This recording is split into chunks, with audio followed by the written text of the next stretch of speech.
Not നിരോധനം ഒരു ഇരുട്ടടിയായിരുന്നു. 9 വർഷങ്ങൾക്ക് മുമ്പ് ഒരു പാതിരാത്രി നമ്മുടെ പ്രധാനമന്ത്രി നരേന്ദ്രമോദി ഇന്ത്യൻ സമ്പദ് വ്യവസ്ഥയ്ക്ക് ഏൽപ്പിച്ച ഏറ്റവും കനത്ത പ്രഹരം, സ്വതന്ത്ര ഭാരതത്തിലെ ഏറ്റവും ഭീമമായ മണ്ടത്തരം.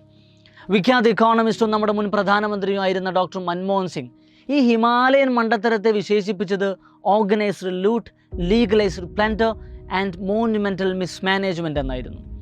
നോട്ട് നിരോധനം കൊണ്ടുവരുമ്പോൾ BJP ഉയർത്തിയ ഏറ്റവും വലിയ അവകാശവാദം ഇത് കള്ളപ്പണം ഇല്ലാതാക്കുമെന്നായിരുന്നു.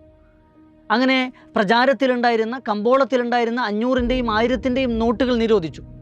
2018 റിസർവ് ബാങ്കിൻ്റെ കണക്കുകളും റിപ്പോർട്ടുകളും വന്നപ്പോൾ പ്രചാരത്തിലുണ്ടായിരുന്ന 99.3% നോട്ടുകളും തിരിച്ചെത്തിയെന്ന് തീർച്ചപ്പെടുത്തി.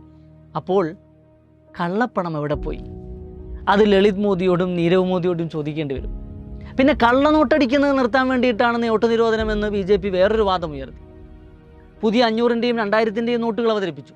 കള്ളനോട്ടടി ഇല്ലാതായി എന്ന BJPയുടെ അവകാശവാദത്തിന് മറുപടി കൊടുക്കുന്നത് നമ്മുടെ നാട്ടിലെ യുവമോർച്ചക്കാരാണ്. കൊടുങ്ങല്ലൂരിൽ ഒരു യുവമോർച്ച നേതാവ് കള്ളനോട്ടടിക്കുന്നത് ഒരു സാധാരണ കളർ പ്രിൻ്റർ വെച്ചിട്ടായിരുന്നു. ഇന്ത്യൻ സമ്പദ് വ്യവസ്ഥയുടെ നട്ടലൊടിച്ച സംഭവമായിരുന്നു ഈ നോട്ട് നിരോധനം. 1.5 ലക്ഷം തൊഴിൽ നഷ്ടമുണ്ടായി. അനൗപചാരിക തൊഴിൽ രംഗം തകർന്ന് തരിപ്പണമായി. ചെറുകിട വ്യവസായങ്ങൾ നശിച്ചുപോയി. GDP തലകുത്തി വീണു. കാർഷിക രംഗം അതുവരെ കണ്ടിട്ടില്ലാത്ത പ്രതിസന്ധി നേരിട്ടു. പുതിയ നോട്ടടിക്കാനുള്ള ചെലവ് റിസർവ് ബാങ്കിനെ സംബന്ധിച്ചിടത്തോളം ഇരട്ടിയായി മാറി. പിന്നെ ക്യാഷ് സർക്കുലേഷൻ്റെ കാര്യം 2016 നവംബറിലെയും 2023 മാർച്ചിലെയും കണക്കുകളുടെ അന്തരം നോക്കുമ്പോൾ അതും ഇരട്ടിയായി. അപ്പോൾ ക്യാഷ്ലെസ് എക്കോണമിയാണ് ഈ രാജ്യത്ത് കൊണ്ടുവരാൻ പോകുന്നത്. അതിനുവേണ്ടിയുള്ള സർജിക്കൽ സ്ട്രൈക്കാണ് നോട്ട് നിരോധനം എന്ന BJPയുടെ അവകാശവാദവും പൊളിഞ്ഞുപോയി.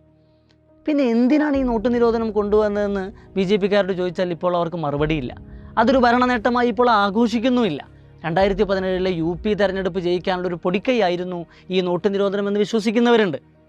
ഇല്ലം ചുട്ടിട്ടാണെങ്കിലും എലിയെ പിടിക്കണമെന്നേ BJPക്കുള്ളൂ. സ്വന്തമായി അധ്വാനിച്ച പണമൊന്നും മാറ്റിയെടുക്കാൻ വരിയിൽ നിന്ന് ആളുകൾ വീണു മരിക്കാൻ തുടങ്ങിയപ്പോൾ അഭിവന്ദ്യനായ പ്രധാനമന്ത്രി പറഞ്ഞു, മേനെ സിർഫ് ദേശ് സെ 50 ദിൻ മാംഗേ ഹെ, ഞാൻ ഈ രാജ്യത്തോട് 50 ദിവസമേ ചോദിക്കുന്നുള്ളൂ, എല്ലാം ശരിയാക്കി തരാം.